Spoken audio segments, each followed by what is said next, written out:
Hello, beloved friends. Welcome to the stream. Today we're talking about the first few of the Ten Commandments and their deep meaning. Before we jump into it, the second half of the stream is on the Discord for the fellowship. And the same thing happened as last time. I can hear myself in the stream. But we're back to it straight away. So, join up at scottmanion.com/fellowship. It's very rewarding to have other people who are also on this path of initiation to share experience with. Though the way to do so is available already for free on my homepage on YouTube. The playlist is called Initiation Start Here, and there's lectures there that I've been giving for the past 3 months that can lead you on this path of initiation, which is the most meaningful and rewarding thing you can engage with in life. I can tell you from direct experience. It is, as we're about to talk about, it is both going up the mountain and going into the tabernacle at the same time. And so that's very relevant here as we look at our first slide of Moses on the mountainside, finding the cloud of he who is. This is something we have to do to truly understand the Ten Commandments, because they can't be justified by anything in temporality. Why is that? Because what is justification? It's connected to the principle of reason, which is every reason has a reason. Every being has a being. Every cause has another cause before it, which means it's part of temporality. And so what is the cloud fundamentally? It is a causeless event. The commandments are a causeless event. That's what the miraculous is. That's what the eternal is.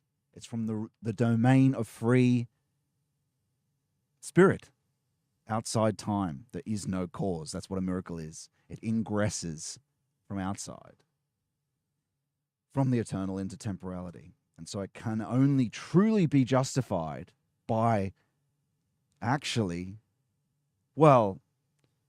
of this is about the Ten Commandments themselves, which we'll find out as we go through them, or the first five, is that they are a journey and pathway themselves, because there's an implicit commandment in them. But we'll get into that in the next slide. But for this,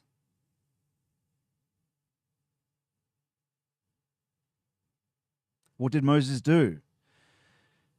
As we see in the Bible quote, the people said, "You speak with us, and we will hear, but let not God speak with us lest we die." Exodus. I've got the notation there of where it is, the Bible quote. And so the people needed Moses to translate the divine, the Lord, into human speaking, crystallizing what is a divine archetype. And when I say archetype, I don't mean the laws intended for earth. I don't mean some human thing, some human word. No, these are God's commandments. But of course, they're in Hebrew, so there is a human collaboration there. But of course, they're God's commandments. And how do we know? How can we sort of justify in a small way? One of them, the Sabbath, because we see that in creation. That there is a divine archetype of the Sabbath in God, the Lord's resting in creation after he creates. And so too are we commanded to do the same thing, to look within, to know that it is good, as we talked about in the stream on the miracles, Christ's miracles, which go through this. And a big part of I go into in that stream is this withdrawal, this divine withdrawal toward him, which is in a sense what happens when you go up the mountain, which we'll get into. And so, like I said, they can't be justified from inside. So to truly see them as justified, we have to, like I said, climb up the mountain. Because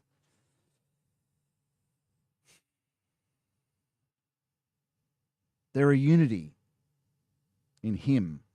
And there's also an implied commandment as well. And part of that, what they are is a preparation. As you can see, I've written here. And so you are, in a sense, walking along their path to understand them in a unity.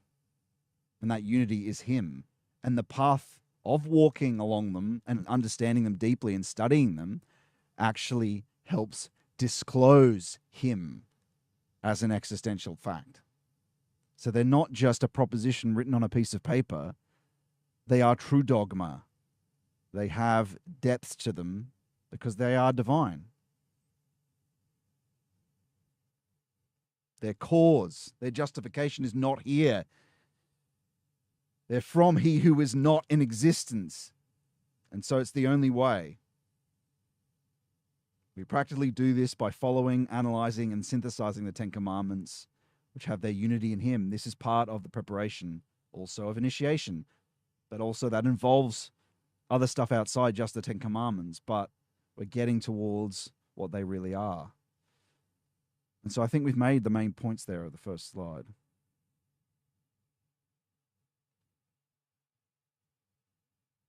Oh yeah, that's another point. I don't want to miss that one out. Is that because Moses,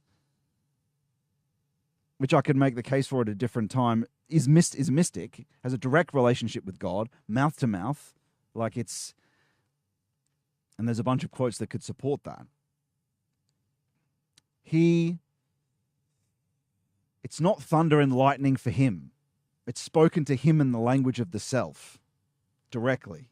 The language of the self is from I am, that I am the I am is the language of the self when the name's talked about. But it's thunder and lightning for the people because they're not purified like he is. It's hierarchical. They are, yes, in the wilderness, which is a purification, but he's at the top of the hierarchy, determined to mediate something to them, to communicate something to them below. And so it's like approaching the Garden of Eden. There's a sword, a flaming sword, but it's a sword of love. If you're purified, it's not. The Lord doesn't appear as thunder and lightning, but if you're not purified, as it says, lest we die. So that's the difference there, is that to Moses, he's spoken to from within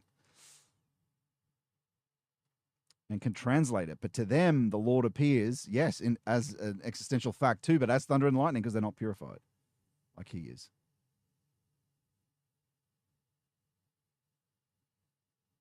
That's what love feels like to someone who is not fully purified. It over-brightens the eyes. It blinds the eyes. Things have changed since the Old Testament, of course, but it holds true.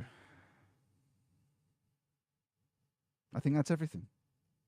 So, I am the Lord your God.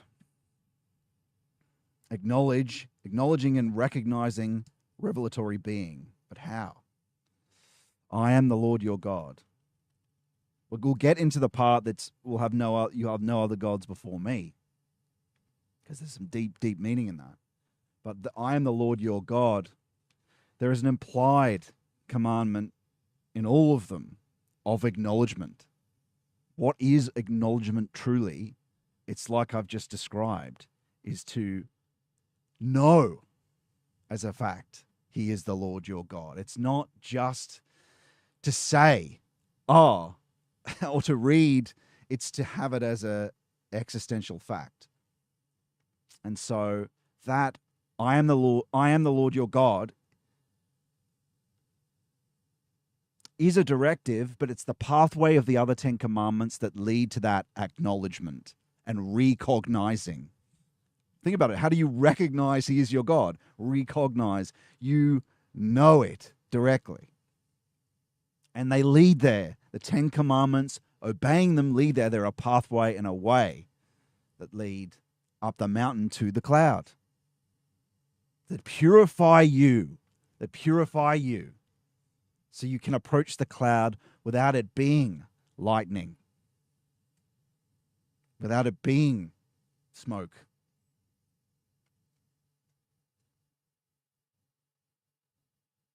So it becomes the loving, as we'll find out as we move towards essence from existence. And we'll know more details about that as we talk more about it.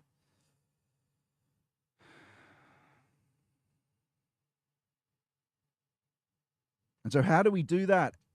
Well, what we're doing here is talking about the very first preparation, really. And we're talking about analysis. What does analysis do? It dissects things into their elements, which is what you do when you begin examining the 10 commandments and meditating on them. Analysis reveals, synthesis actualizes. Analysis makes explicit the implicit structure stemming from the unity of the cloud. If you think about it, it separates out the concepts, ideas, and ideals which are contained in the oneness. The synthesis actualizes, like I said, reducing the analyze back to their original unity by thinking and seeing them together. So you have to go along the pathway, like I said. Synthesis after complete analysis is the essence of knowledge obtained by thinking. Because this is a deeper type of thinking than what we're familiar with, which is just the chatter in the brain. It is a becoming conscious of unity in differentiation, which really it's seeing them complete. And that's a preparation. That's a part of the stage of it's a stage of initiation. Again, initiation involves more than just the 10 commandments, but they are fundamental to any deep, true spirituality. Anything that doesn't have the 10 commandments is not an authentic spirituality. And so you could think about it like Bible study begins in an intellectual way. And because you're dealing with dogma and things that are miraculous, they transform you as a being over time. They synthesize. So synthesis is not just it's not just a mushing up together. It's a becoming as well. It's a becoming. It transforms you. Kind of like Bayesian. When you think about Bayesian algorithm, how you add something to the Bayesian prize and then the whole transforms. But no, this is even bigger than that. It's on a transcendental level. So you got the things at one level, you deeply meditate on them, and then you disclose something on a higher level of being. Which is, again, so it moves from something you're thinking into a deeper layer of theological, into the deeper layer of the mystic. As we've talked about before, the different layers of understanding the Bible. I could give you the ones of Hermetic philosophy, but I'm not going to do that today because we're just going to keep it to this. But that's what you do. That's part of preparation. And that's the beginning of true acknowledgement, is to understand them all and then to live them and follow them. But yeah, they eventually, where they originated from begins to actualize as a place, as a fact of experience. Again, with initiation, which is a very, it's a long process. But the point is, it's a pathway. And that's why it was so important, this revelation.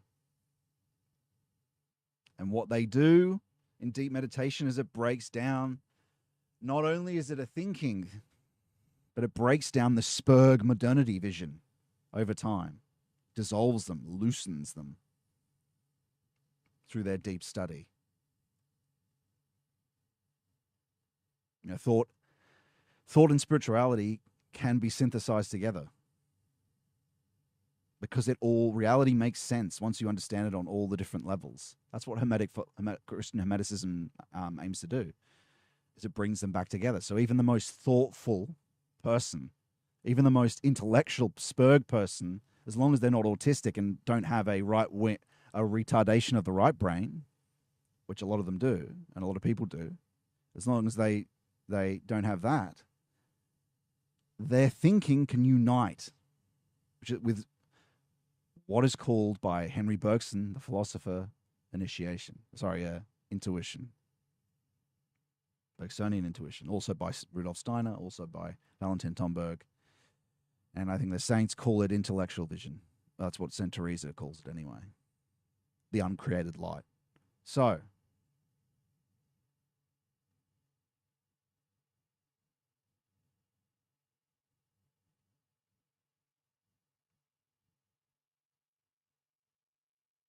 what happens when you go up the mountain, when you do this, is that you truly know and recognize it on a deep level. That, like I was saying, you're leaving the realm of naive thought, of naive factical being. And you do this through Bible study. You do this through we're going to talk about this with St. Bonaventura. As you move towards essence, you both climb the mountain and go into the tabernacle. They are two different ways. The dark way of mysticism, of the night, and the way of God's truth, or the way of God's light. It's a way to think about it. And we'll get into that. The kingdom of heaven is within you. And you really, you must know as a mystic fact that this commandment is true. So really, I'm just trying to call you towards, with all of them, to study them deeper.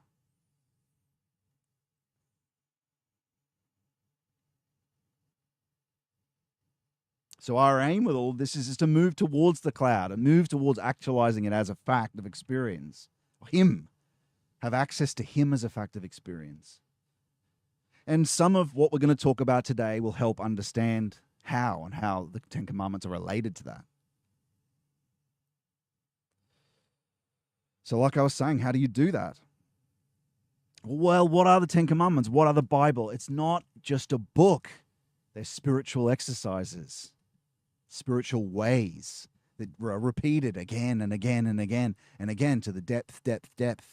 They're about the depths of your experience and the depths of the object and the subject and creation. They're about those depths. And through their deep study and deep meditation, you can move towards those depths of the object and the subject. And these commandments are actually about that when you look to their depths.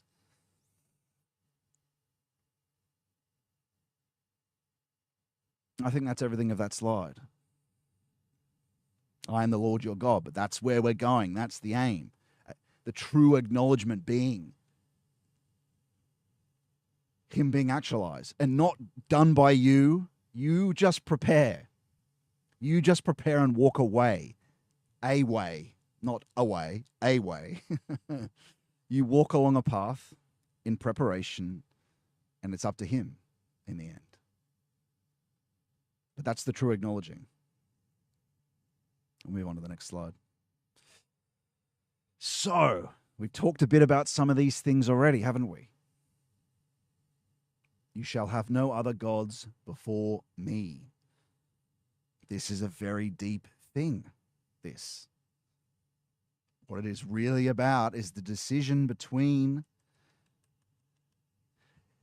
the existentialist and the essentialist, or existence and essence. What is existence? Well, it is the worldly. Everything that makes up your worldly experience. It is a world that you're thrown into. And so the existentialist and his self, and you can see the diagrams there, just loosely diagram the difference between these two ways. Existence, and which means outstanding, the world outstands. You're thrown into it, as Heidegger talks about. You have a thrownness. You don't have an origin. You're just thrown into it, and you are, for the existentialist, he is fundamentally never alone, but he is at his depths truly an orphan. He is never alone in terms of there's always people and things around him, but he is truly an orphan and deeply alone within. He's always lonely and surrounded by people and surrounded by the collective and prodded by all the various dark things of temporality he is prodded by. Always in company. Always lonely. Well, always in company, even when he's in the company of the natural world or wherever he is. Doesn't matter who he's with in existence, he's fundamentally lonely. What is the essentialist? The essentialist is always alone, separated from world, but fundamentally never lonely, because he has something from which is before he was thrown here. He's discovered essence. It's a fundamental difference here. And so understanding that difference is in seeing how the two of them operate with the self. Now, the self is talked about by Nietzsche, by Jung. The empirical self is the normal self you're used to. It's your heredity, your character, all your experiences. You usually think that's you. Then there's the self, which is the center, which you could call the transcendent self. But for the existentialist, the self is the top of a pyramid. As you can see in the top diagram, it's only the product, the pinnacle of all the stuff it's absorbed from existence. So it's not transcendent, even though it might feel that way to an existentialist. That's all it ends up being. And again, most people go through life and they never even find that. Even if they're an existentialist, they're thrown. They never discover the self. But because it's corrupted by the things of existence and you don't go through the purification processes, it can be dark. It can be, as Nietzsche called it, a mighty commander. And so you are obedient to that conscience that comes from the self, but not if you're not trustworthy, and then you just become a prodding of some other drive. If it's been corrupted by the things of existence, because it is to them, to the existentialist, it is that, or because of their behavior, it is that. It is the product of existence. It's the last thing at the top of the pyramid. But the truth of the matter is what happens with it depends on you. And things are being sent from him, the self, transcendent self, that you ignore. And so for the essentialist, as we see here, the transcendent self is the means by which we only grow into the eternal, the transcendent. The eternal does not exist for the existentialist. He's thrown. He has no access to it. Not the case for the essentialist. Through religion, there's one religion, it's Christianity. The others are just, we've gone into that in other videos. But the essentialist, yes, the transcendent self becomes the friend, person one grows close to and purifies oneself with and mediates beings that are above you. A way of thinking about it is he becomes an object. And what does object mean? It means something throwing hither. He becomes a mediating thing throwing hither for the things that are above you.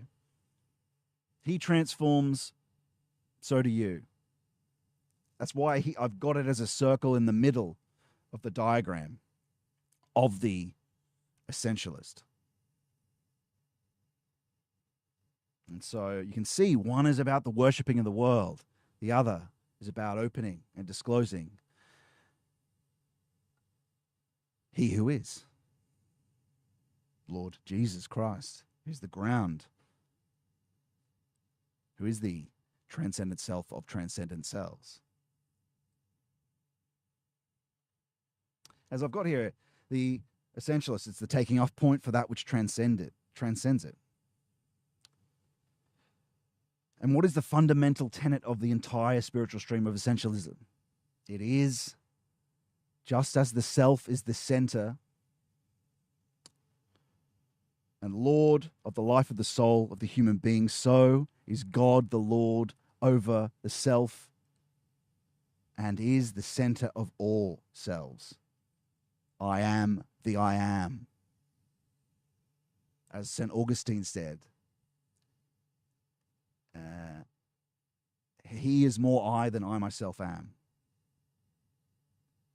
The fundamental law of essentialism is alignment towards what is holy. What is that? Well, you don't know what it is until you've experienced it. It is something that comes from fundamentally not from existence. It's from within. The kingdom of heaven is within.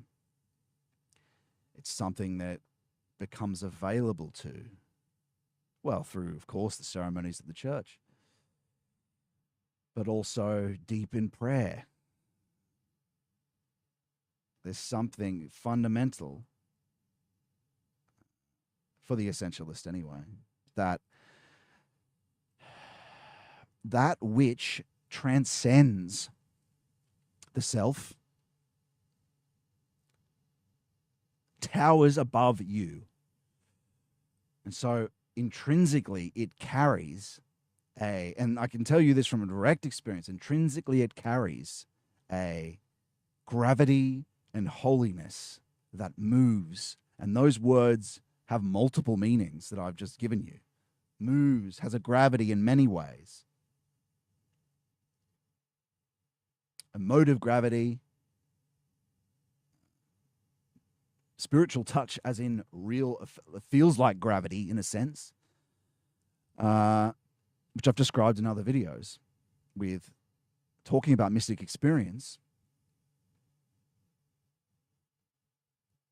A good way of describing it, again, these are all inward. They're not the things of the world, this world,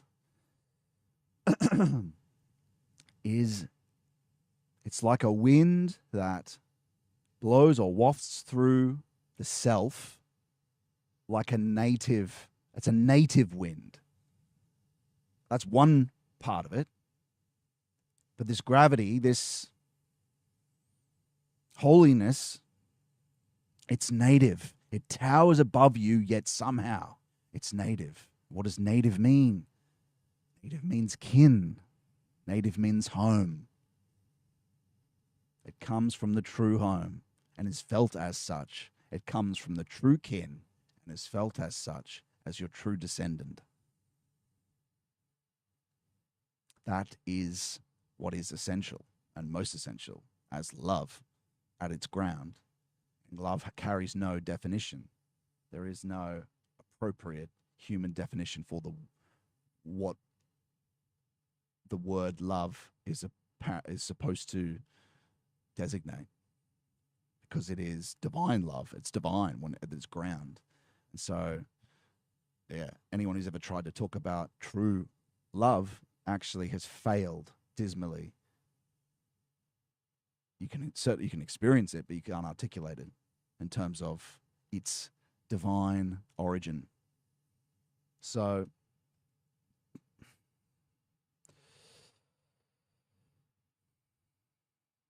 as I say here, I mean, it feels native, it's uncreated, a unique sensing not of this world from something towering above, yet somehow deeply most of kin.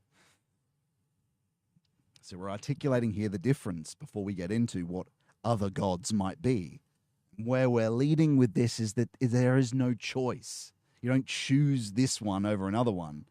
Is that once you develop discernment, you look at the other and realize there's no choice. Like one is essence and the other is non-essential. All the pagan gods, whatever they are, the things of existence are non-essential, and you know that as such because you even should understand that a little from the language that we're using, because the I am is not of existence. He's of essence. Even the language, you know that from your experience of your subjective self, is that he speaks in. He makes himself known as holy with these things aren't from the object, they're from the subject, from within. They're not from the world. And so what happens? So all the detection of this being, which is not a being, it's no thing or being of existence, comes from the transformation of the self into a mediator throwing here, angel, allowing revelation from he who is more I than I myself am. This holiness can be generated by nothing. He is no thing. He is not. When you think about it metaphysically, he isn't. God isn't. God does not exist, as meaning he's not in the outstanding. Well, he reveals himself in it, ultimately, in miracles, but ultimately he's not. He is not, because when we say he is, we're actually wrong about that, because like you say, the wall is, the light is. It actually, it's always a happening. It's not a permanence, but the word is means a permanence. And so the experience of God isn't like this. He is eternal and outside this human, temporal human logos. He is outside fundamentally that. So to say he isn't actually is quite true. And in fact, it is good to get rid of the idols that sort of have made him a low is of temporality, when he is actually outside that, and those idols get in the way. God is not a phenomenon that exists alongside other phenomena. And you can sense that and feel that mystically in the initiation process. You know it fundamentally. This is not of existence. This is fundamentally more inward than anything you've ever experienced. Not always. Of course, the miraculous happens. He creates causeless causes from outside. But the point is, he's the very source of selfness, more intimate and more inward than the most intimate and most inward that we know, the self. For this reason, the entire world of phenomena, images, and the whole conceptual world of appearances, and also language itself, insofar as it relates to things, all are things of the world, all are inadequate with regard to knowledge of the God who transcends the self, and with respect to bringing him to expression. Or an expression. And that also goes for, well, we'll talk about that when we get to the slide. I don't want to jump ahead. And so how do we move from this slow existence towards essence? How do we do it? How do we change from a naive existentialist who is thrown into the world into an essentialist? Well, we're starting with the preparations right now with you watching this stream. Beloved friends, what do we do? Yes, an exodus. That's what was necessary to remove the people of Israel from the low gods of Egypt and the gods of temporality, meaning which have now turned into, gone internal and have morphed into other things, as we'll get into. But you had to separate from it. So it's withdrawal. The Sabbath. There had to be an exodus. Moses had to withdraw from the proddings of existence to discover he who is. We'll learn more about that as we go on. We must go more inward, more I than towards he who is more I than I myself am. It's a basic prerequisite for any revelation of him, any disclosure of him to you, as a fact of your of the things that are sent to you, as a fact of your experience, which can happen. Let's have another bit of tea. Hope everyone's doing well. Right. I think we can go on to the next slide. That's the difference between the essentialist and the existentialist. Between the empirical self and the transcendent self. And also how the self is for those two different things. Move on to the next slide. So as I said, there's no choice, simply a discernment about what is essential. The gods that are the gods of the self, or God who is the God of the self rather, and the low gods who are of existence and the proddings. And what I mean by proddings, I mean that slavery hasn't changed, friends. Slavery hasn't changed. The house of bondage hasn't changed.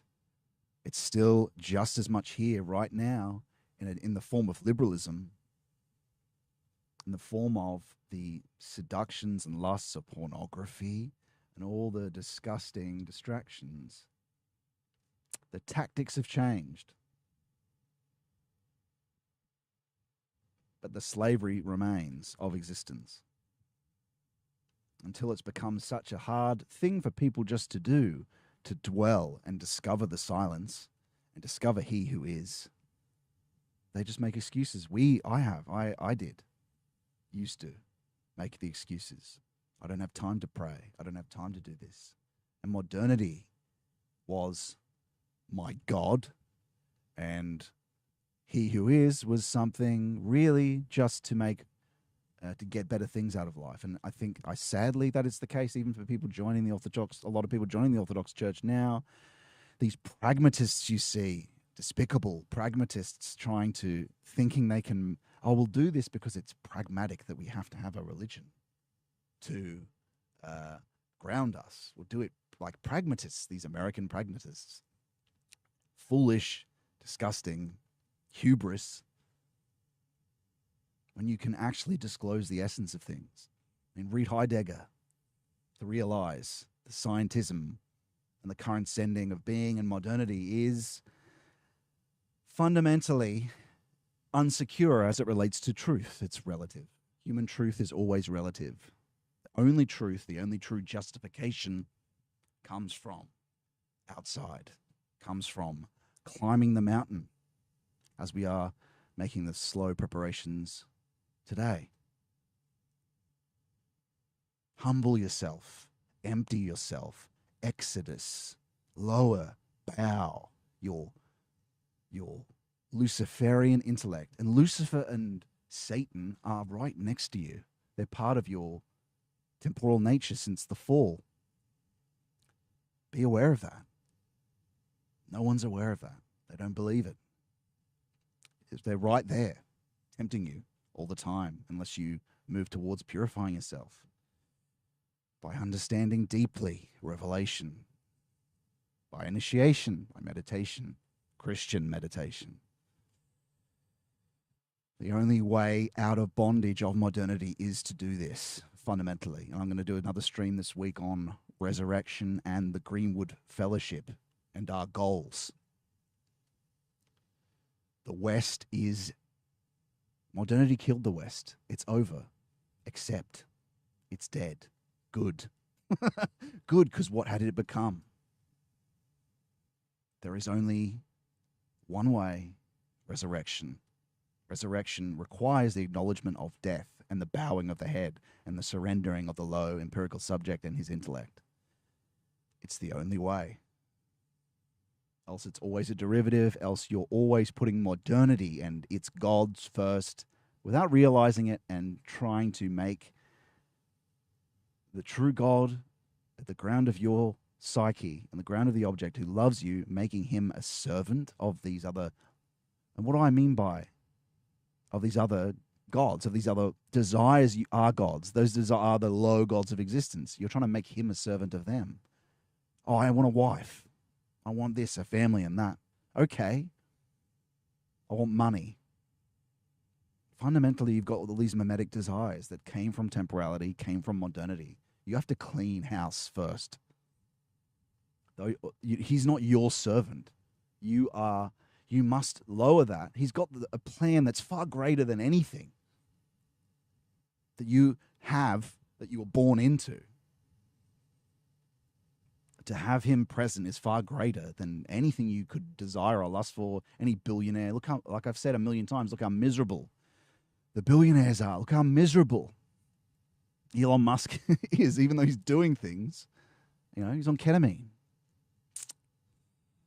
If he could just disclose he who is, if he could just lower the hubris, lower the intellect, and it takes time. Like Russell Brand enters the religion, he's making it serve him. Gross, bad, dangerous. You must surrender all your desires that you have in the understanding that you will be given anew, and it will probably relate to your talents that you have. I'm going a bit off subject here, but it's part of this. It's part of this bondage. It's a part of essence versus existence. It's a part of there is no choice. Once you know and make the discernment, there's no choice. You just go, that's he who is.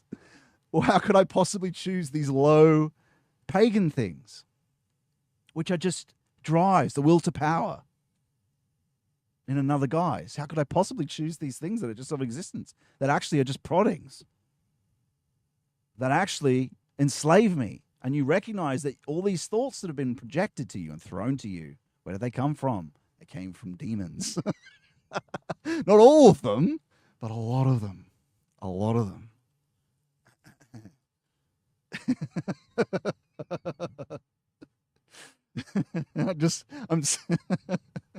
I'm seeing that as a cliff right now. They came from demons. A lot of the time they do. And there's a fundamental difference between, there's a lot of magic in operation, which is merely the temporal will affecting space. It's not from outside. And we'll get into that too. And what do we know about this? I mean, the house of bondage. We've been sort of talking about how they differ, these gods of existence, that there is no choice between, which we'll find out.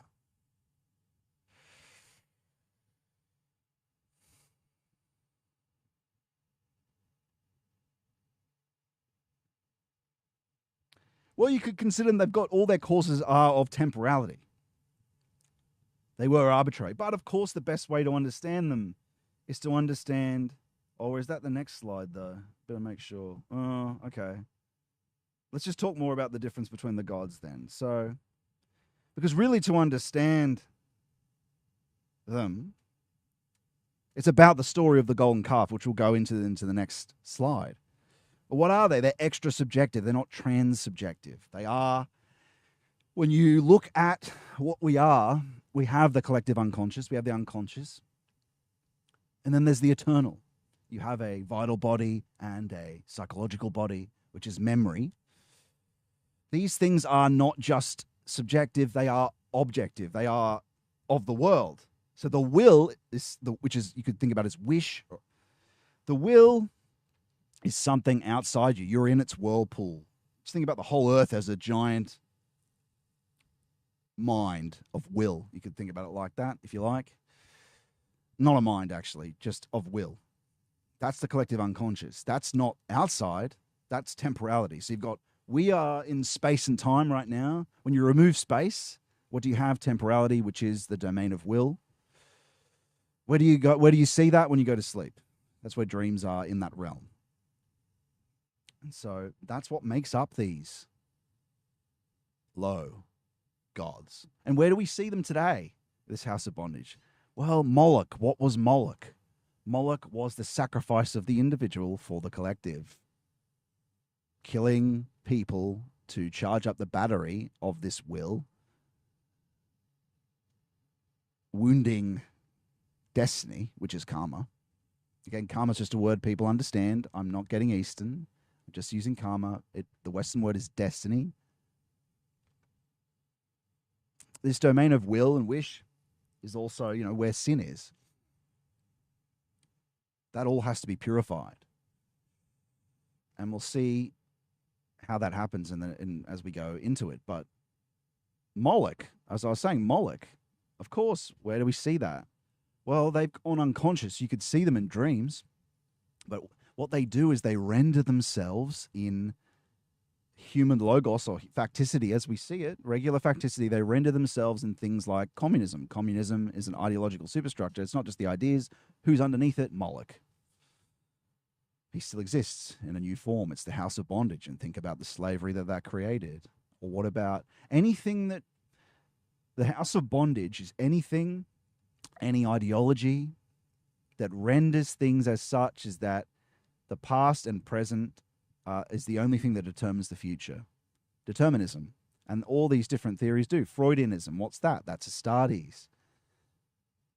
That's Venus.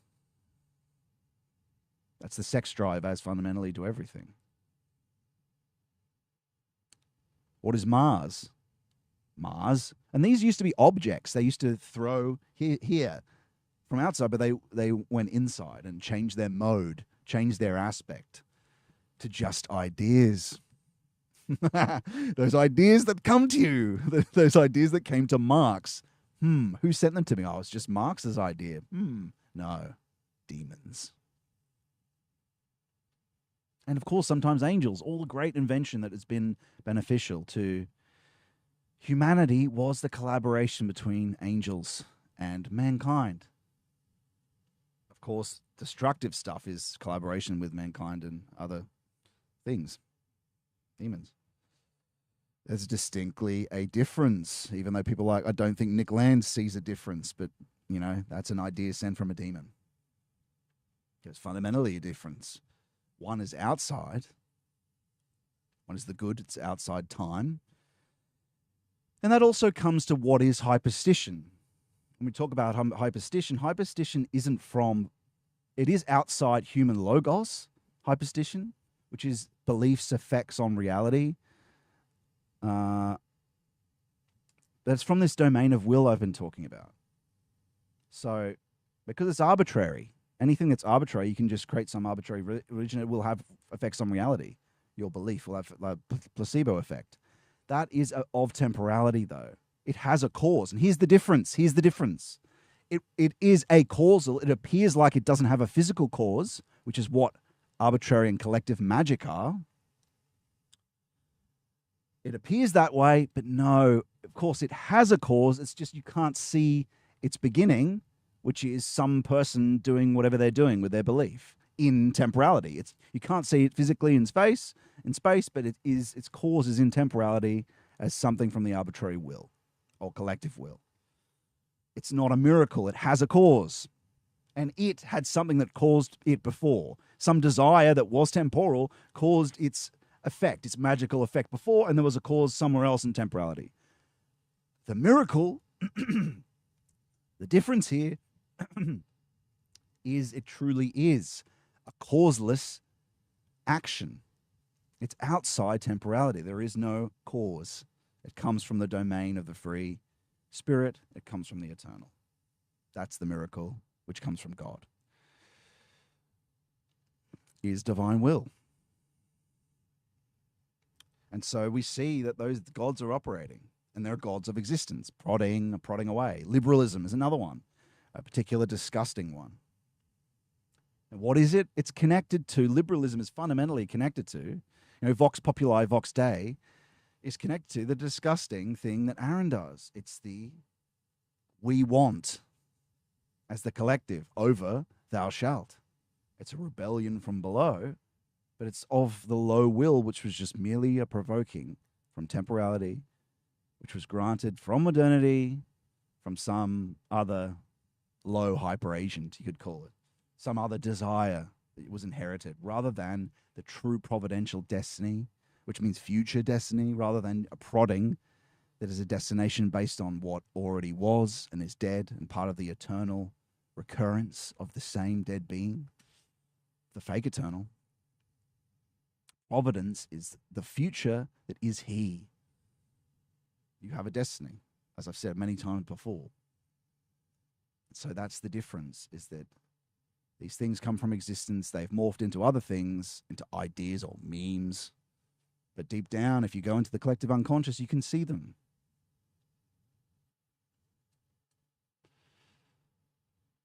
You know, there are angels in temporality as well, of course. Demiurgic hierarchies. Hierarchies operate in temporality. But, yeah, fundamentally. Anyway, let's move on to the next point.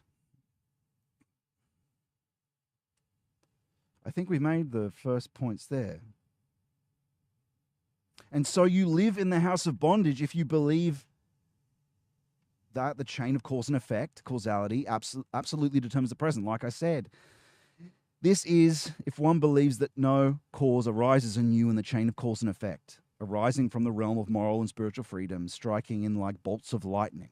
In other words, if one believes that there are no miracles, you're in the house of bondage if you think we're just deterministic products. You're also wrong. But, that's a fact that can only be disclosed to you directly through your work. Because the true ultimate certainty comes only from this exodus, from the low gods of existence. You will see stronger proof than you can ever have from scientific evidence from within, because that's how it works. Believe me, I used to be a science tard. I understand. I got books on the scientific method on my shelf. You know, I used to, science. He's a scientist. Oh my God. Worship the scientist and his true truth. Get fucked. I don't deny science's power at all. But you can also say about science, as a digression, that all the great invention came from angels. Science is skeptical, fundamentally. From the skepticism came inspiration and belief that actually granted the invention. The inventions didn't come from experiment. Anyway. And so we see from this that fundamentally, it's not a matter of choice between them. One is the bondage, the other comes from within.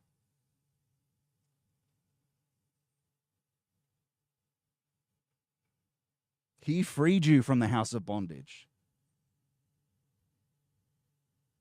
Have no other gods before me. I freed you from the house of bondage.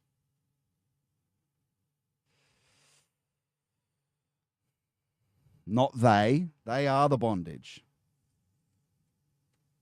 They don't recognize. The other gods are not an alternative once you recognize this. But of course, it has to be through the development of discernment, the development of and going through initiation.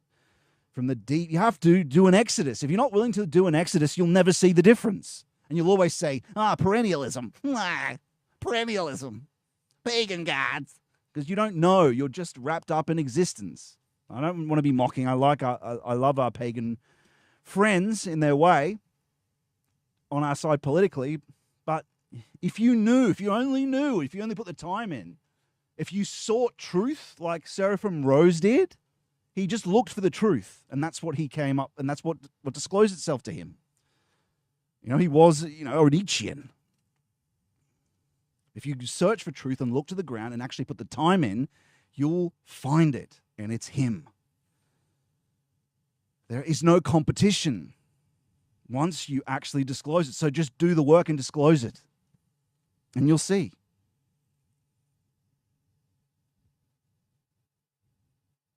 I don't know what that impression was of. Anyway. Oh, dear.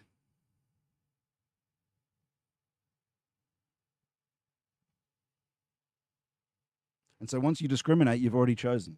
Once you recognize, that's from the self, that's from ultimate subject, and you know it intrinsically when it occurs to you in mysticism, in initiation, there's no choice. And you can even see from the difference in the language.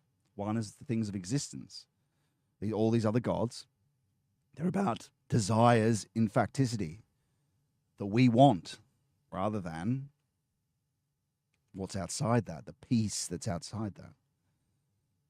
So I think we'll move on to the next slide now. I think we've basically talked about everything we wanted to talk about there. Okay. How do we understand that a bit better? Well, there's 3 key points in this, which is about the golden calf and Moses and Aaron. The breaking of the tablets. The basic story is, I'm not going to go into the full details of it, but while Moses is gone, Aaron, people desire to be obedient to something, and they want something. They want this and that.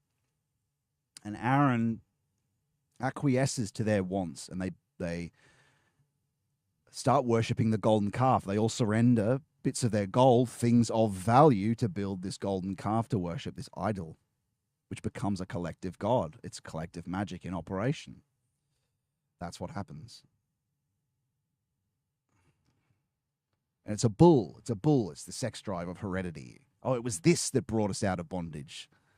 This thing of facticity. And it creates this slaver.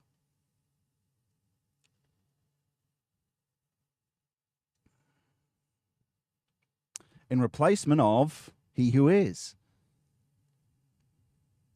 How did that even have authority? How did that even work? Well,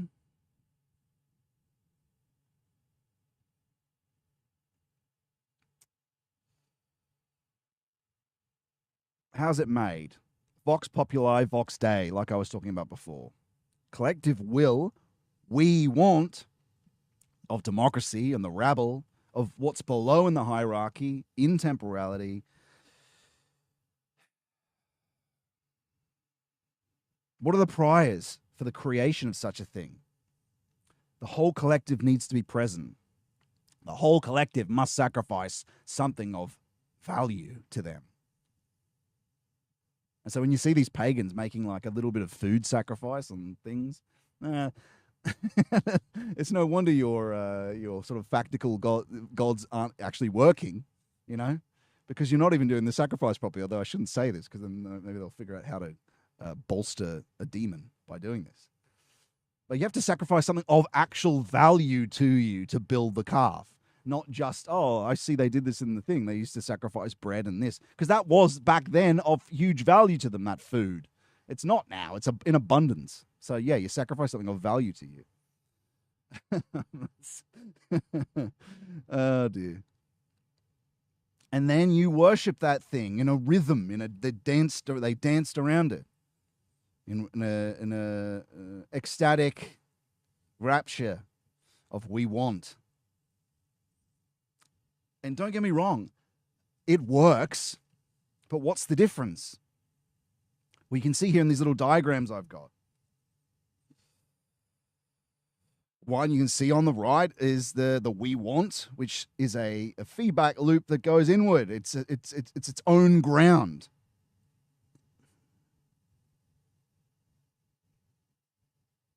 Why does it work?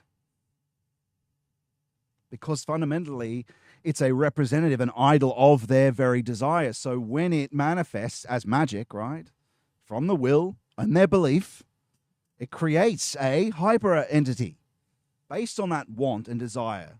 And once you have it as an object, and you've got an object you're worshipping, which is a thing throwing here, it's there, it carries authority. You'll be obedient to it. You desire to be obedient to something anyway, but you'll be obedient to it naturally because it's sourced from your want, which already is prodding you. Your wants, you are already being obedient to by desiring them and moving towards them.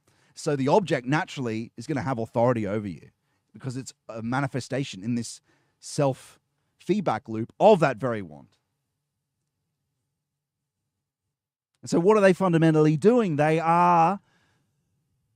It's like Lucifer. It's that we've made something. We are our own sun. We've made our own sun. This brought us out of Egypt. You know, that's what these gods are. We don't need it hierarchically disclosed to us. We are the rabble. We've got our own god of democracy and liberalism. You know, this is our god of we want. Because we couldn't put the effort in to find he who is.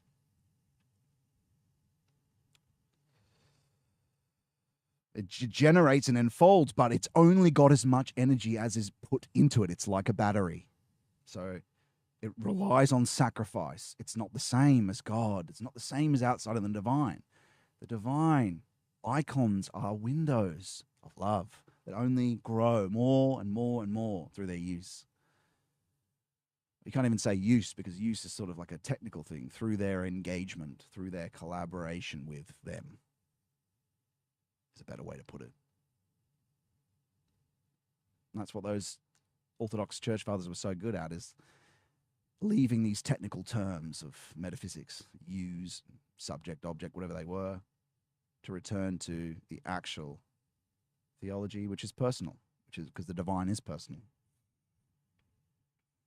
And so, vox populi, vox dei, temporal will demon, democratic lust, degenerating and enfolding.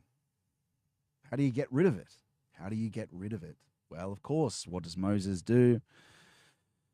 He makes them ingest, grinds up the thing of value, dissolves it, makes them ingest it, and what happens in the stomach? It's an acid. So what is that fundamentally? Like, how do you get rid of an idol you've created? You dissolve it through putting it in the crucible. And what is a crucible? That you can enact: initiation, concentration without effort, and the Lord washes your feet. That is part of ingesting it. And what else is that? That ingesting is transvaluating, because they made a value object which became this idol and demon. And so you have to, and that's what modernity is. Modernity is in you. The spirit of the times is in you as an idol that needs to be dissolved. Liberalism and the spirit of the times, the last 300 years of English history, they have this shit-lib wig narrative of everything of liberalism, all of that. They present it as a tradition. What it really is this golden calf. But isn't it nefarious that they've made it look like, oh, obey this tradition, obey this thing from above, when really it's a fake tradition made of this golden calf that actually needs to be ingested to disclose and resurrect the true tradition. This that's again why it's so, liberalism is so disgusting, and modernity is so disgusting and so nefarious in how it tricks you and thinking there's some tradition here. There's no tradition. Same with American Constitution, all that stuff. That's all a golden calf that needs to be transvaluated, and you're born into it. So you're born into a kind of spirit of the times demon. You don't have to get scared or anything by saying demon. It's just naturally these things are around us. And so that has to be eaten as a thing of value, and that's helped a lot by people who talk about the modern narrative of what Mustache Man did to the Jays, which has become the religion of liberalism and modernity. And they do a lot of good work by dissolving stuff like that to return to the true tradition, which comes from outside, but also so we can disclose him as a fact of experience, like I've said. And so that's how you get rid of it. And what was that? It's concentration without effort. I've got all the practices of mysticism in previous lectures that I've given. They're all available here on YouTube. There's one called The Practices of Initiation. One of them is concentration without effort, which is the fundamental practice of it. I'm not going to talk about it right now. I'll let you go and have a look at those streams. But what else is it? It's Carl Jung's transvaluation. It's Carl Jung's individuation. That is a transforming of the value structure in your psyche, which is what this does. That's what the Lord does for you. Changes the value, because Nietzsche talked about the transvaluation of value to the will to power. No. He's 100% right, but it's had already happened. It's not something you need to do. You are already born into that in modernity. So the work has to be the healing that Jung performs is that work. So it becomes a will to service again from a will to power. And that's the difference between these two ways of acting, these different types of gods as well, will to power and will to service. You've got two hierarchy. You've got hierarchy, a spiritual aristocratic hierarchy that comes from the highest thing there is, outside temporality, and a low plebeian we want and will to power on the other side. That's not to say they're not all loved. They don't all have the image of God in them. It's just saying that we want hierarchy is a good thing. You all have the opportunity to find him who is the top of the hierarchy above any mortal person. But not everyone will, but everyone can. And he'll guide you with providence, with intuition. And I can tell you, you can ask him questions and he'll grant you intuition. Sometimes he'll speak. A lot rarer for that to happen. But again, these are things talked about in a very detailed way, in a rigorous way, in previous lectures I've talked about, I've done. So we basically are talking about these two different things, though, is that we want this hierarchy. We have to get rid of the fake hierarchy that we've been living in of modernity and liberalism to re-establish a true hierarchy coming from the divine first, so dogma can live again. Not dogma as in the proposition. What I mean is what you sense when you find this original cloud, as we've talked about. What you sense from the actual writings has a divine willing and a divine feeling that goes with it. Thought, feeling, and the will. All the propositions and ideas we engage with in modern facticity and the naive thinking, and I was the same, in modernity is only thought on its own. It's dead. But actually, dogma is a powerful, has intrinsic value and intrinsic power and not enchantment, but divine power, because it came from him. And that's what they experienced. The Israelites experienced. That's what initiates experience. These holy texts are deeply miraculous to engage with once you've left the naive world picture. And you can do that more than just a conceptual way. It can actually be revealed to you as a fact of your experience when you go through initiation.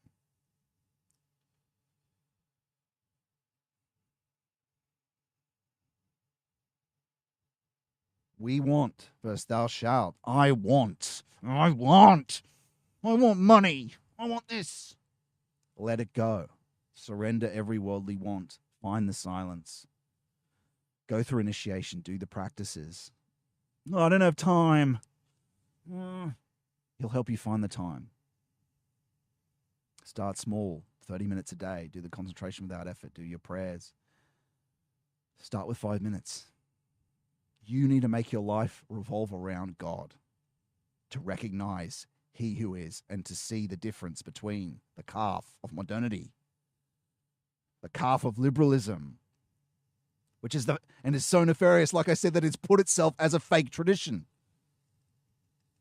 In the past 300 years of English tradition has said that the king shall not rule.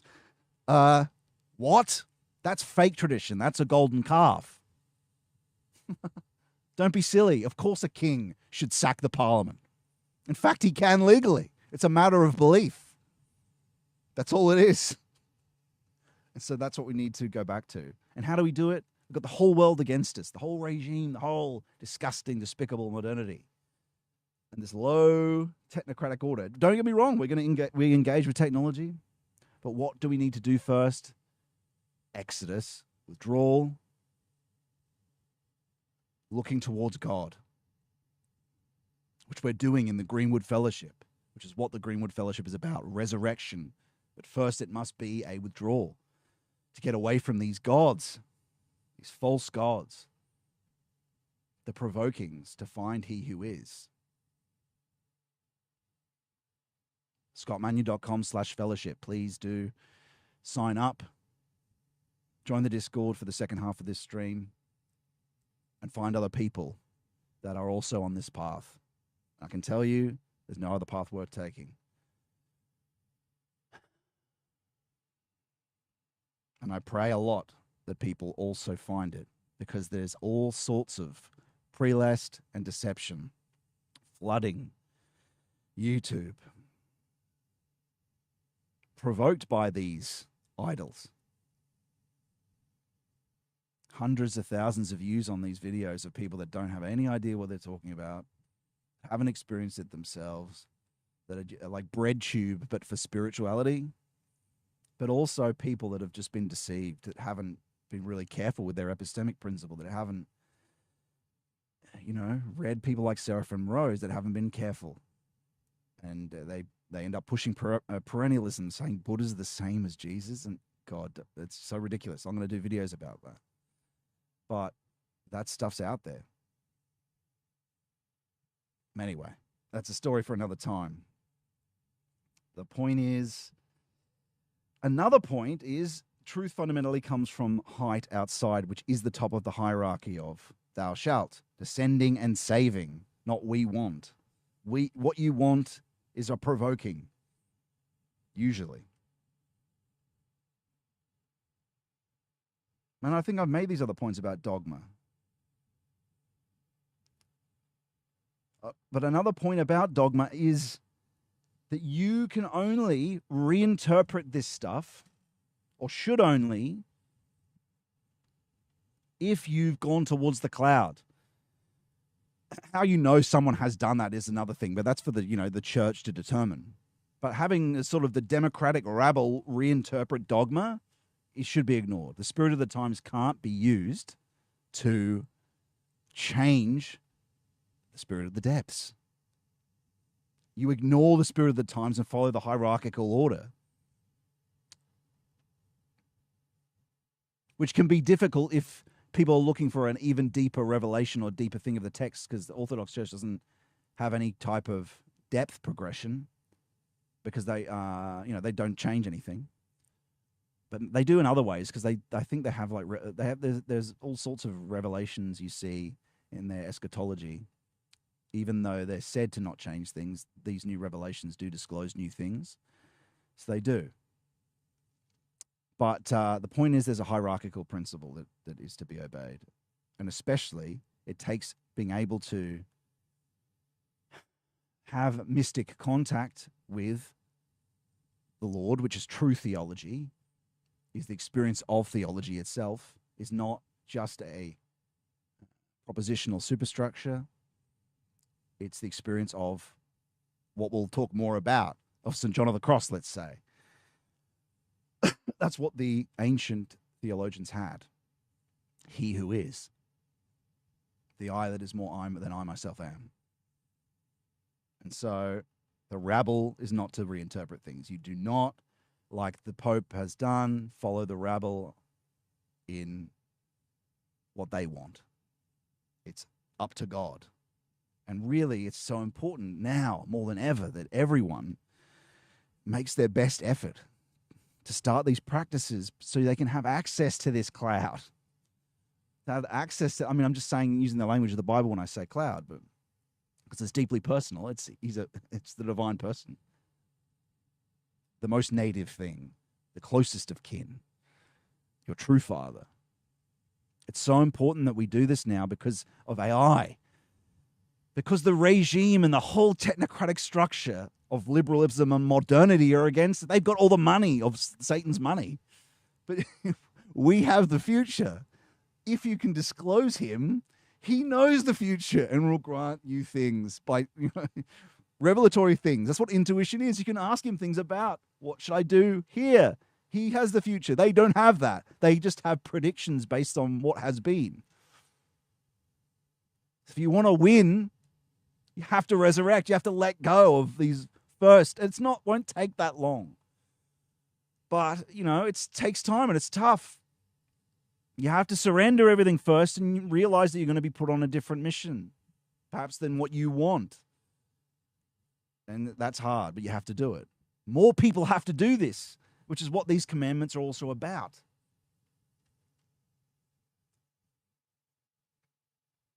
Well, a particular one of them is about. That's what the Lord wants. Because these are two different ways, and we'll talk about that. We'll talk about that in the next slide. Because there is a deeper way. The Pageauian way, Jonathan Pageau way, is the way of Saint Bonaventura, which I think is this next slide anyway. But I might as well bring it over so you guys can see it. The way of Jonathan Pageau is the way of Saint Bonaventura. It's the way of analogy and symbolism. It's the day path. But, okay, we'll get to that anyway, since we're on the next slide anyway. Thou shalt not make for yourself a graven image. The law of unimaginability and incomparability as the basic condition for the revelation and knowledge of he who is, of being. Of big being, not the low human being, that we think is a permanence, our human logos. I mean, that means outside being, eternal being. That's the basic condition, unimaginability, incomparability. Nothing from what is. Sorry, nothing from temporality, nothing from the worldly can get in the way. The only analogy, well, that's the next slide. Actually, I won't talk about that. We'll talk about that in the next slide. The only analogy, which is to do with the name, the I am that I am. It's nothing of the world, but we'll get to that. And so what do we have here what does this relate to? This, thou shalt not make for yourself a graven image. It's everything we've been talking about. It's idea superstructures getting in the way. But it relates to positive and negative theology as well. So you've got the path of night, which is the path of St. John of the Cross, which is the path of God's truth. The path also of, Moses was both. Ecstasy, it's also ecstasy. It's the desert path. It's the path of withdrawal that we're talking about. That's the path of night. And they've got the path of day. Initiation is the synthesis of both these things, by the way. But the path of day is God's light that's already inside, you could say. St. Bonaventura is a good example of this. Ecstasy is also involved in that because it's about the object. And the other prophets. And so the path of day equates to positive theology. The path of night equates to negative theology. Positive theology proceeds from the prior that increasing and elevating the human being's power of conceptualization along the path of analogy, which is what Pageau does with the symbolic world, that's his whole work, leads to the conceptions that signify the greatest possible approach to the essentially inconceivable being of God. Negative theology proceeds from the prior that human beings' power of conceptualization is fundamentally incapable of grasping the nature of God. For negative theology, therefore, every idea, lofty and spiritual though it may be, nevertheless remains a mental picture that intrudes between the individual and the reality of the being of God, and thus obscures the reality of the nature of God. And so the two different ways that are related to these two different things are St. Bonaventura as that path of the day and St. John of the Cross. Now, how do we characterize these two different ways? St. Bonaventura is climbing the mountain. It's the path, you could also say, to he who is rather than the I am. It's about the object. It's God's light. It's connected with what Pageau does. St. John of the Cross is entering the tabernacle, summing up, in which God's truth is revealed. It is the experience of God, the living being directly. It's not knowing or seeing. It is the path to the I am that I am. God's truth. Now let's talk about these two saints. Let's talk about them. I've got some writings here about them. For St. Bonaventura, the world was the other holy scripture. This is describing that positive theology that we've been talking about. Its being and facts were the symbols to him that reveal God just as the words of the Bible do. And just as the Holy Scripture has a literal meaning that is historical and factual, so too the book of creation does also. The world initially has a literal meaning behind which, just as in the case with the Holy Scripture, a deeper moral, theological, and mystical meaning rest hidden. And that's true, I can tell you. Therefore, just as a perceptive mind, the ability of penetrating to the heart of the matter, which means that, makes it possible to go beyond the literal meaning of Holy Scripture to the moral and theological and mystical sense. So also there is an experience of the world and life, a beholding through the light of the Logos that is the light of humanity, which transforms experience of creation into revelation of the Creator. That's also called initiate vision. You see the things behind the phenomena in combination as a magic sense, you could call it. The essence of things, while you look at facticity, you can also see the hierarchies, God's truth through them. So it's something very real that he could see. The message of St. Bonaventura, the world of visible and invisible things can be seen in and through divine light, and that this kind of seeing strengthens, confirms, and deepens the truth of revelation. Experience of the world in the light of grace is a support for faith. That's that path of day. And I think a lot of people could characterize that's the path they take. But there's another path, and there's also a synthesis of both. So St. John of the Cross, he wrote The Dark Night of the Soul. He renounces this experience of the world in the light and strives for the experience of meeting God in the darkness of the senses and the spirit without ideas and images. For him, it was not the mirroring of God in the world that was important, nor the images and analogies that vouchsafe experience and support and confirm faith. Rather, it was the encounter with the being of the soul, encounter of the being of the soul with the being of God, with the reality of God himself, with the truth of God, with the reality of God himself, with the truth of God that was important. This is not possible through seeing and knowing. That's true. It can only happen in a reciprocal permeation of the love of God and of the love of the soul. And this can only take place in the complete absence of images and ideas. This is the sacrifice I've been talking about that must happen through purification. It's the bowing and surrender of human thinking, willing, and feeling. That is the way, truth, and life. That's the way. It's the surrender of all the mortal things first as a basic condition. It's the night of the Spirit. And this can only take place in the complete absence of images, like I said, in the night of the Spirit in which the immediate experience of the loving permeation of the soul by the being of God can take place, the most direct experience imaginable,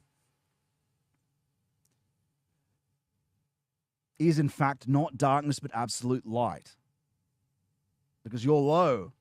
That's why it appears that way. And St. John of the Cross describes this again and again and again. And moving towards that condition, it's also, in its height, it's also called intuition, like I've been talking about before, and it's related to spiritual touch. You could even say it's like nestling or having God press up against you. But in this case, in the ultimate case, it's the complete darkness of all the faculties of the soul, of thinking, feeling, and willing. It is the ultimate ecstasy out of body, surrounded in darkness, away from the world of any sense, in love.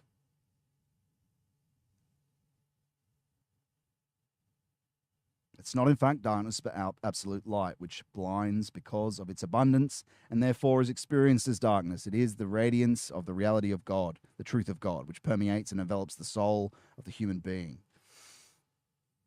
And St. John of the Cross describes this in his book a great deal. I can only tell you my experience of a similar experience of this. That the tabernacle is a very real thing. That's what this is. And so 42nd Psalm talks about the tabernacle and the mountain that we've been describing, the day path and the night path. And so what does this 42nd Psalm mean? Let me experience life and the world in your light and envelop and permeate me with the darkness of the direct revelation of your essence, your reality, the truth of your being itself. The experience of the world and of life in your light and the truth of your being will lead me forth from the narrowness of my own self-consciousness and this thought you have to sacrifice, and give me the all-encompassing view from on high of the world of experience. This is the initiate vision I'm talking about. Guide me up your holy mountain and transpose me into the inner presence of God and the condition of union with him, your tabernacles. And you can have a synthesis of those things and have the beatific vision, which is both at the same time. These are complicated things I talk about in other streams. But that's what we're talking about in the terms of two different paths. And so there is a sense that you do need to also do. It's very important to do everything that Pajot does. But we also need people to, at the same time, take the night path. It's not enough. You can't just, firstly, you can't just go to church and do these things. You have to go further. We need mystics now, or we're doomed. The West is dead. It's over. Like I said earlier, it's over. Good. Resurrection. On top of the symbolic world and the way of the light, we also need to clear all the concepts and go to the depths and withdraw and exodus. To have as a basic condition for the revelation of his truth has to happen. You can have God's light, but you've got to have his truth through mysticism. And so it's a commandment to become a mystic, really, to not have any graven image, because you've got all these concepts and superstructures in the way, and the process of initiation removes them. But it's an incredibly important part of preparation to bring theology and the light to be able to then move off from. That stuff can deprogram modernity. It's incredibly important. We need it. And it's a great effort, the people that do that. It's all valid. Again, you synthesize both these things. But ultimately, we have to even move away from that to him as a fact of experience, not just as a concept and idea, as a relationship that you have a direct experience of through different spiritual senses I've talked about. Not just a invisible man in the sky, because he's not an invisible man in the sky. He's the I am that you can move towards, that you can that you through collaboration can disclose, which more people must do now. More people must do now. I hope this mic's not blowing out because I did turn it up a bit. I hope not. Anyway, we're on a good run here. And so, have I missed anything else? Okay.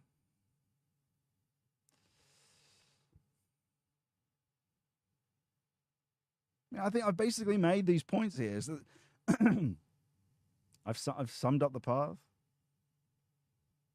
Basic condition. When I say basic, there are other conditions for the revelation of being, but the basic is to have no image, memory, or thought, emptiness of soul. This is brought about by the wilderness, like 40 years of wandering in the desert, by initiation, by concentration without effort.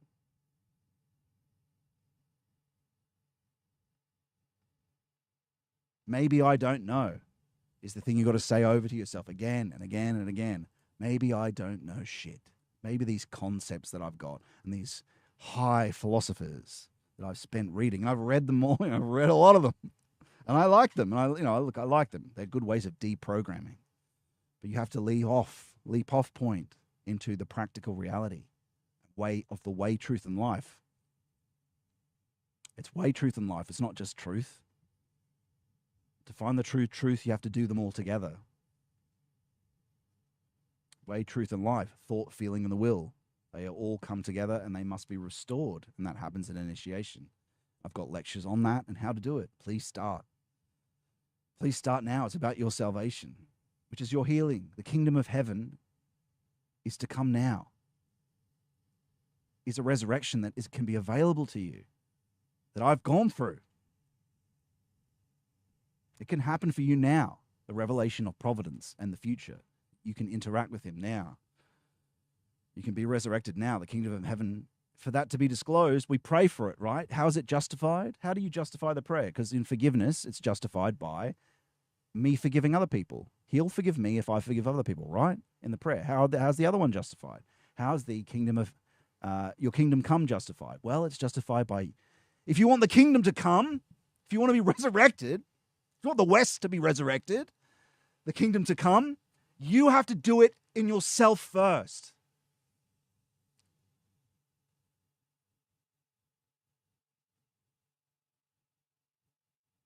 That's how it's justified.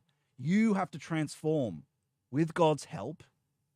No one's doing that, though. Even people, they just go to church and they think that's enough. Or it's fake prosperity Christianity. And a lot, like 90% of Christianity is fake and grey. Nietzsche's right about that. God is dead. Of course he's not. Because he is not. He's outside. Of course, he's the ground of creation. But the low, materialistic, fakish religion, he's dead there. Nietzsche's right about them. Low space Christianity. Thankfully, Christ is the ground of the reality of reality. The Logos is the ground of reality. Modernity put a fake concept in the way. Modernity killed also the fake concept. It needed renewal anyway. It needed resurrection. But to resurrect, you have to accept and acknowledge. Accept that the West is dead. Accept that you are dead. Modernity killed it. We all killed it. We all cut up Christ. We all are responsible for crucifying him. Modernity's dead.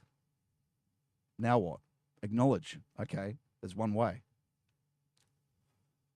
Disclose the truth. Seek truth. He who is truth will disclose himself. Follow what I'm talking about. Follow initiation to find him. With the goal of finding truth, and you'll find him. But acknowledge him, but acknowledge that resurrection is the only way.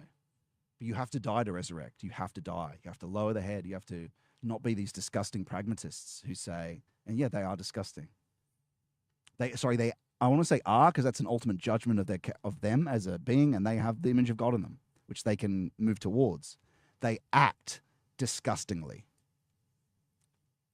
in their attempt to, basically they're cultural Christians, and they're the worst. They are Tom Holland, who said that the regime, I'm not going to go into the details of that, but they talked about the regime in what they did with those, I don't know how to talk about this on YouTube, but you know how Elon Musk has been talking about the things going on in the United Kingdom that the regime were in cahoots with? I like to groom my hair. Grooming is a good thing for them. That's all I'll say. I like to groom my beard too. Anyway,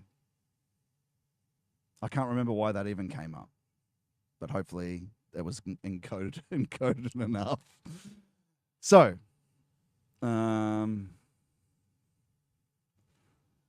okay. What were we talking about? We're on a rant there. Where were we? All right, I think we'll just move on to the next slide because I'm just worried. I was worried about talking about that issue, even though it was so encoded. I'm just talking about grooming my beard. That's it. Anyway, moving on to the next slide. Thou shalt not take the Lord's name in vain, the unutterable name of God.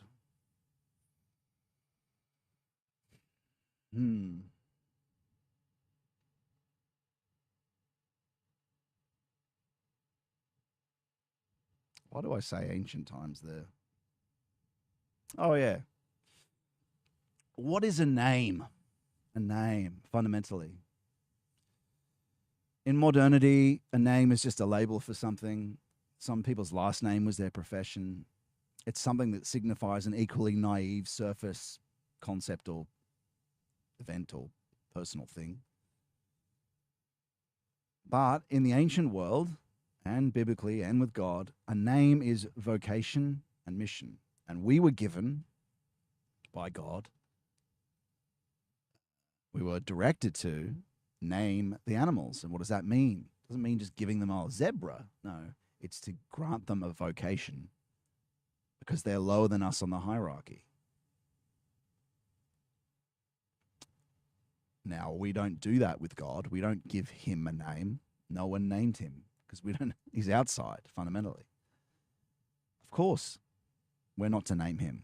And so you can deeply misuse the names that have been granted to us from the Lord, which are only he can name himself. And so he can only really give you your true name as well. He names you. In a sense, you can use your own name, but he names you with your true vocation. And that's what disclosing providence is. You move towards your true name, which you don't know as the empirical self. The true name is discovered in collaboration by disclosing the transcendent self through everything we've been talking about today. But deeper into the name.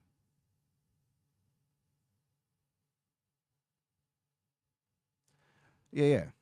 What is I am? There's two names, and I think we've got the Bible quotes up on the side there. There's two names that God gives for Moses to talk to the people below.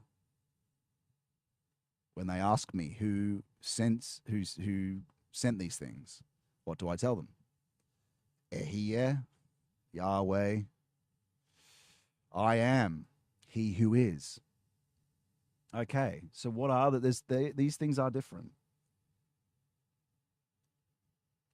Let's talk about I am, the I am.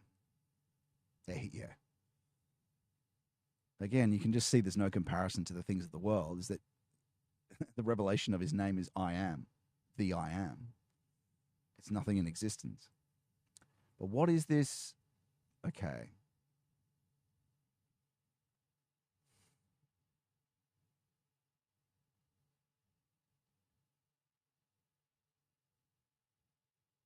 I'll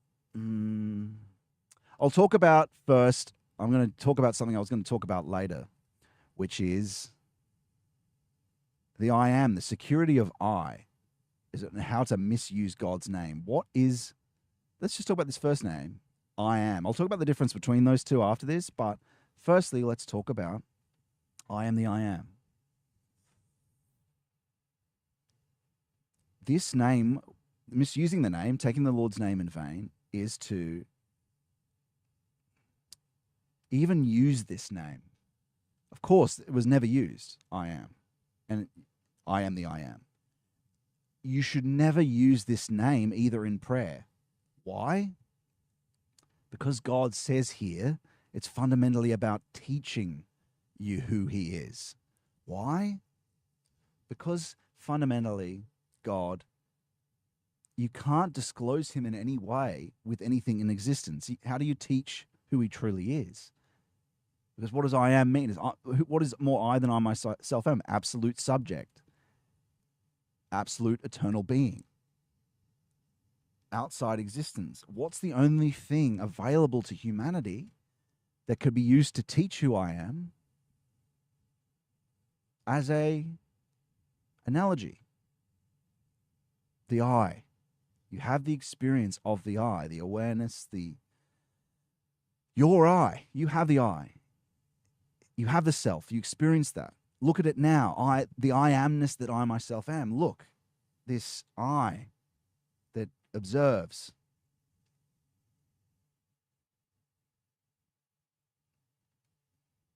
It's a teaching to help disclose, he's like me, because we're the image and likeness of God, of course, right? He's like me, but different, but towers above me. And so also it helps you through teaching is see where you go. Is it where do you find him? By attending that I myself am. By concentrating without effort, like the practices that I talk about in previous lectures. That's how you move towards him. But it begins with a proposition, but it's deeper than the proposition. And so that's the only analogy there is for him, ultimately, because he ultimately is that I am. That's his name for eternity. But he has a name for temporal history, which is Yahweh, which is I am, I was, I will be. Sorry, he is, he was, he will be. And so you can see in that there's no analogy. That's one analogy to show you who he is. And that's why he is native and your father and you're the true home and outside. And knowing this name as a teaching and should never be used. And you can't use it fundamentally. You can't. Okay, so I go to pray to him. I go to pray to the Lord, right? I say, I am the I am. You're deep. You're not, though, are you? You say, I am the I am. Only he can use his name. So that's why you can't use it in prayer either. It's for meditating on to understand and to move towards him. If you use it in prayer, you're naming yourself as him. Only he can use that. Just like only he can use that is like if I say I can't say I to mean someone else. I did it. I did it. To mean you did it. I can't say I did it. Oh, it was I that did it. It was I that did it. You know what I mean? Only he can say it. And when you say it, you misuse it. Imagine what they would do if you kept doing that.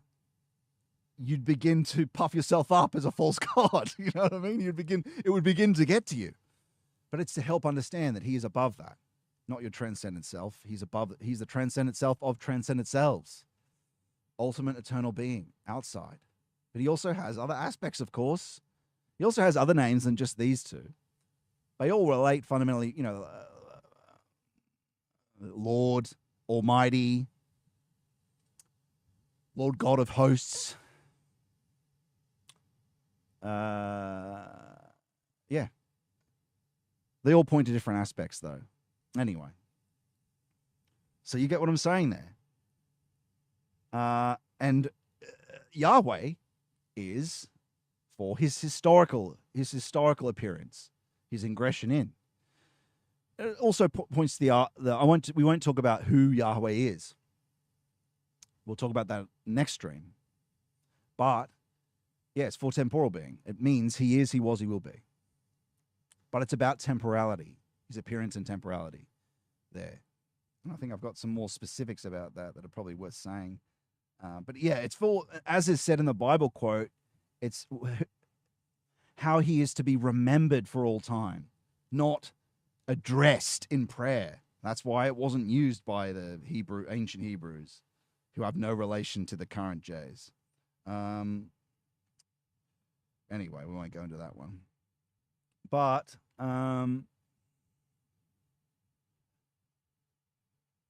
yes, so what is fundamentally interesting about the I am is the original word used, granted to Moses, means not to us it's I am, it's present tense. It's futural tense, that word. Let's think about providence. We've been talking about the future. He is the future, but also he is. But so I am that I am is the future. But it also means duration, so eternity, eternal future. That's incredible to also recognize that. It's incredible on its own to know the I am part, but to know it's futural is pretty incredible too. And I think the other one's also futural as well. So a way of putting it in English could be I am, will be. I am, will be. So, yeah.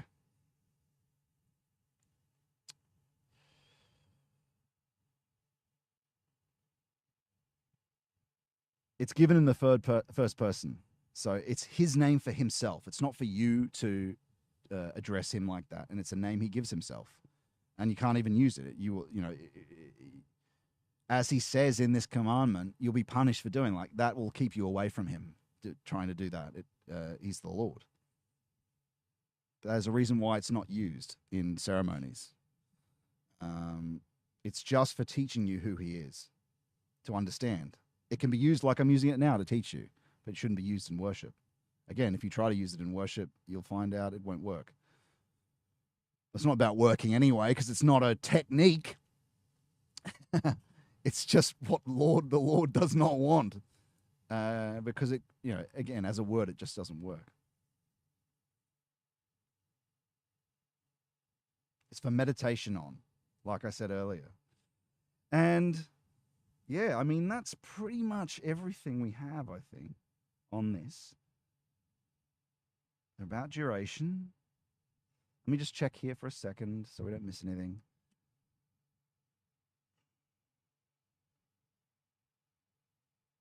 But yeah, fundamentally, the depth of the name, or you can also misuse the name by trying to summon him with the name. He's not to be summoned because he always is. So if you use him like the gods of existence, like summon him like some demon, he always is. He's always there. He always knows. So that's another misusing or taking the Lord's name in vain.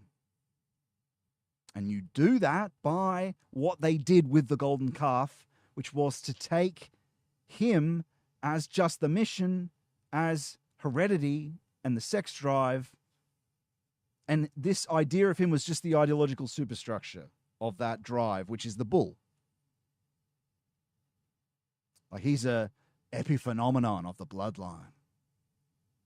The bloodline's definitely important, and the bloodline was a preparation. He was in the blood, but it was a epiphenomenon of him. He's not an epiphenomenon of it. Yeah. So that is the important thing there to understand. It's the only thing that you can that helps you understand who he is, that he is not of existence. And that's how it's to be used. I think I've said basically everything I wanted to say there. It's eternal being versus temporal being. They're the difference between those two names. So ultimately understand the personal God that you are going to interact with in mysticism is the I am. He speaks in the language of the self, the most intimate language, when he says I am, because that's the most intimate thing that you have. Your I is the most intimate experience you have. And when he wants to compare himself to you to help you understand who he is, he uses the most intimate thing possible, which is divine, which what he grants you, his image and likeness. It's not the language of existence. It's the language of the subject. It's the language of the depths. And that's where we're going. When we do this process and through understanding all these commandments, we move closer to him.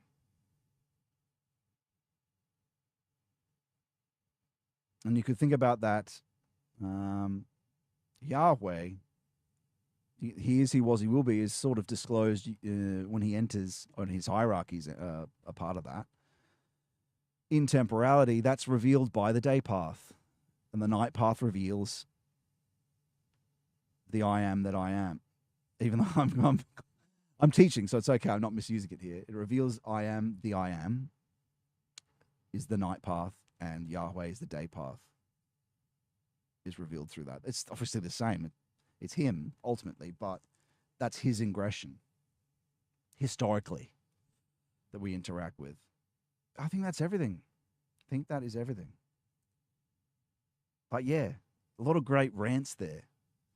And it's so relevant. I'm glad so much stuff came up on modernity and how this relates to modernity and the golden calf of modernity that must be cleared. There's a thought regime that exists with you that must be dissolved. That's a golden calf that is standing in the way of an authentic relationship with he who is. And as Heidegger's talked about, the scientism, the confidence of the truth of scientism is all is BS. Their certainty is completely undermined by quantum mechanics, by belief's effects on reality. So if you have the scientism worldview and you study physics to its depths, that's a way in. And then you go to Jung, understanding those paradoxes.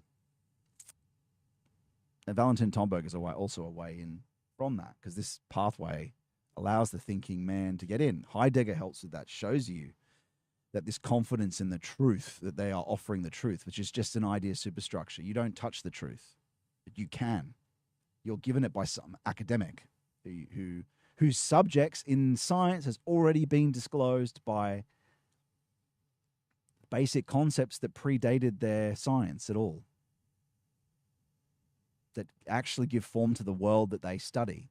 So they think they're studying raw being, but they're studying a factical existence that's co-created by the ideas that are them, that they're born into.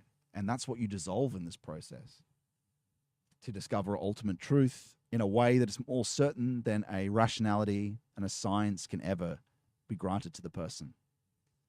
It's infused certainty, as I've talked about in other streams. Metaphysics undermines.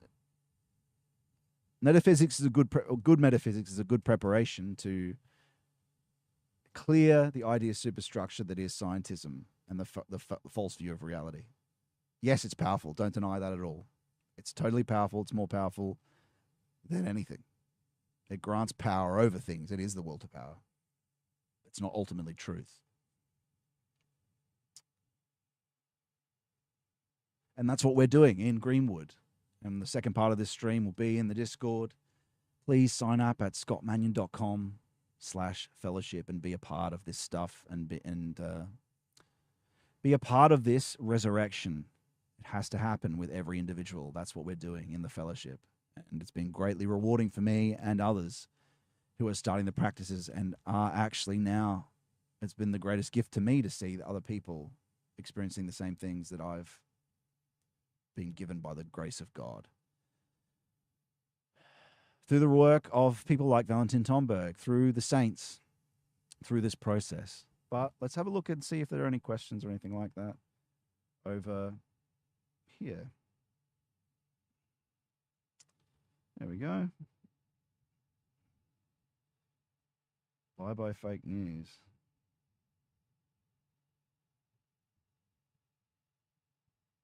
Okay.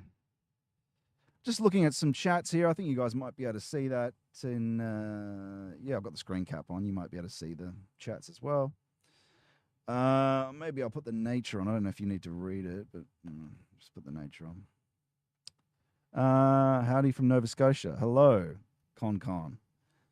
Forgive me my many mistakes. Guide me, Lord, guide me. Exactly, Wesley. It's like explaining color to a blind person. I think I know what you're referring to there, Brian. Explaining spiritual experience. God explains himself in the Bible and clearly explains what sin is and how to be right with him. Yes.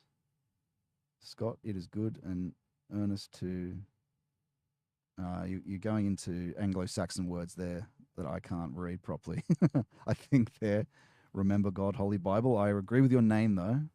And Whitney Cutshaw. Hi, everyone. I'm tuning in from Tennessee. Whitney Cutshaw says, hello, everyone. I'm tuning in from Tennessee. Brian, would you say sin, iniquity, and evil are all the same and could be used synonymously?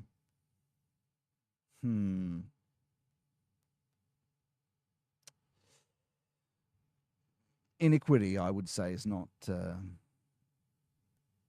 iniquity is of temporality. That's true. But so perhaps you could connect that with... because temporality fundamentally is, again, inequality is part of, natural selection. It's part of temporality. But in heaven, it's provided evenly. The outside, eternal, provides the love and life evenly to everyone. So because Lucifer's tied up with temporality, perhaps you could also say that inequality is evil, but then it doesn't mean you can then use that to apply like communism or anything like that, because that's an evil, because that's a idea superstructure ingressing and sacrificing the individual.